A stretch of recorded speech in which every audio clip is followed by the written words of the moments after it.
KKB diduga membakar kantor KPU Yahukimo. Pengamanan ditingkatkan. Melansir dari Kompas.id, kelompok kriminal bersenjata diduga berada di balik peristiwa kebakaran kantor Komisi Pemilihan Umum Kabupaten Yahukimo di Papua Pegunungan, tanggal 6 Agustus tahun 2023.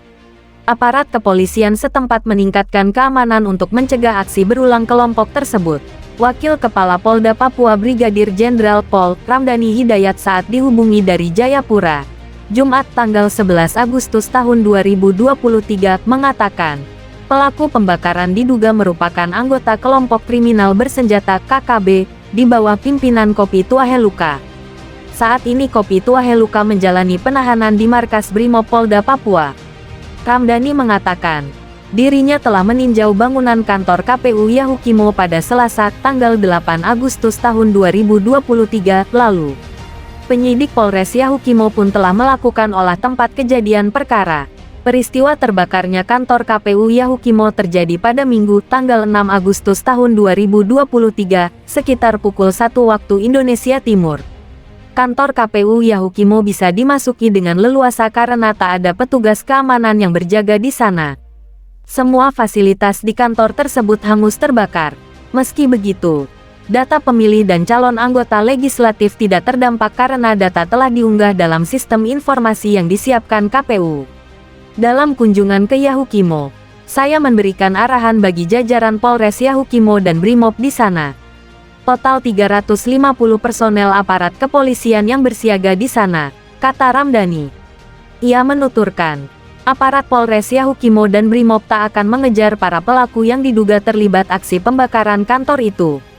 Upaya pengamanan lebih difokuskan untuk menjaga aktivitas masyarakat di Deikai, ibu kota Yahukimo, dan sekitarnya. Berdasarkan catatan Kompas dan data Polres Yahukimo sejak Februari hingga awal Agustus tahun ini, terjadi 6 kali serangan KKB terhadap warga di Deikai. Dalam 6 peristiwa tersebut, 6 warga meninggal dan 3 warga luka berat. Kami akan lebih fokus melakukan patroli di wilayah yang menjadi pusat aktivitas warga dan layanan publik. Upaya akan dilaksanakan melalui kegiatan patroli di seluruh wilayah Deikai, kata Ramdhani. Sementara itu, Bupati Yahukimo Didimus Yahuli mengatakan, aksi pembakaran kantor KPU Yahukimo merupakan tindakan kriminal. Ia berharap aparat keamanan dapat menangkap para pelaku yang terlibat dalam aksi tersebut. Kami telah berkoordinasi dengan KPU Yahukimo. Kami akan membantu mereka dengan menyiapkan tempat sementara untuk bekerja, ujar Didimus. Anggota KPU Papua Pegunungan, Melkianus Kambu, berharap pelaksanaan seluruh tahapan pemilu 2024 di Yahukimo tidak terganggu karena faktor keamanan. Diperlukan dukungan dari seluruh pihak agar pelaksanaan pemilu di Yahukimo berjalan lancar dan aman, ucapnya. Sebelumnya, Polda Papua telah melaksanakan pemetaan 12 wilayah rawan gangguan keamanan saat pelaksanaan pemilu. Sebanyak 12 kabupaten itu tersebar di 2 provinsi yang baru dimekarkan dari Papua pada akhir tahun 2022, yakni Papua Tengah dan Papua Pegunungan.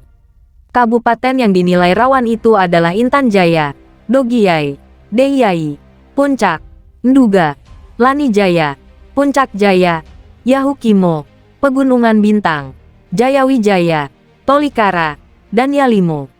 Analisis kerawanan berdasarkan latar belakang konflik yang sering terjadi di 12 daerah ini.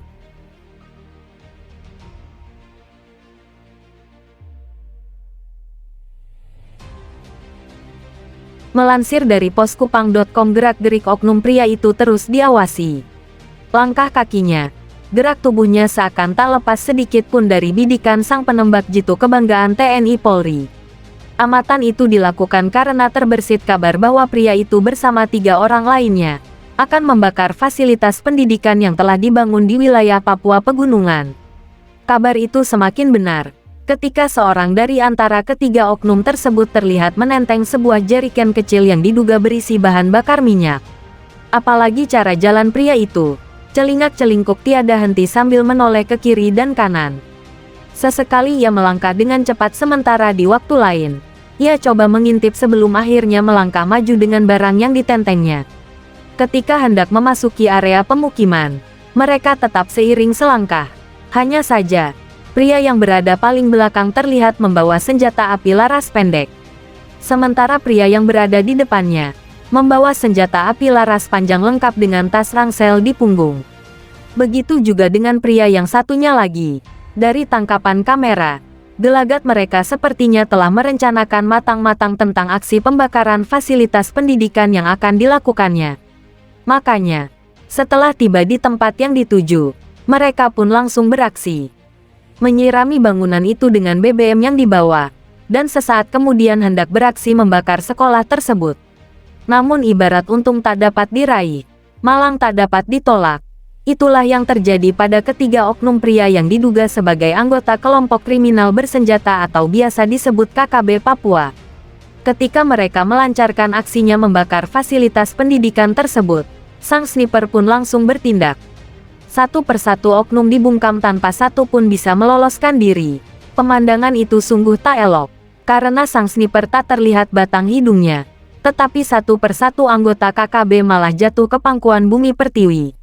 Meski jarak antara penembak jitu dengan anggota KKB Papua demikian jauh, namun bidikannya tak pernah meleset sesenti pun. Makanya, ketiga oknum pria itu demikian mudah dihabisi tanpa satu pun yang berkutik. Bahwa peristiwa ini sempat viral di jagat maya dan itu menjadi buah bibir publik tanah air. Namun menilik kasus pembakaran gedung sekolah yang dilakukan KKB Papua, sejatinya hal itu patut disesalkan. Karena tanpa ada rasa bersalah, tanpa ada rasa memiliki oknum anggota KKB Papua itu bertindak seenaknya dengan membumi hanguskan fasilitas umum yang sudah dibangun pemerintah. Gedung sekolah itu dibangun agar menjadi tempat belajar anak-anak Papua untuk menatap masa depan. Gedung sekolah itu dibangun untuk mencerdaskan anak-anak setempat dalam menyambut hari esok. Akan tetapi dari aksi KKB Papua itu terlihat jelas betapa mereka tak ingin Papua maju seperti daerah lainnya di Indonesia. Mereka tak ingin masyarakat hidup menjadi lebih sejahtera dari kehidupan yang dialami selama ini. Oleh karena itu, adalah baik bila publik mendukung prajurit TNI Polri agar selalu bersama warga sipil di daerah konflik tersebut. Kebersamaan itu menjadi modal utama bagi masyarakat untuk beroleh hidup aman dan nyaman.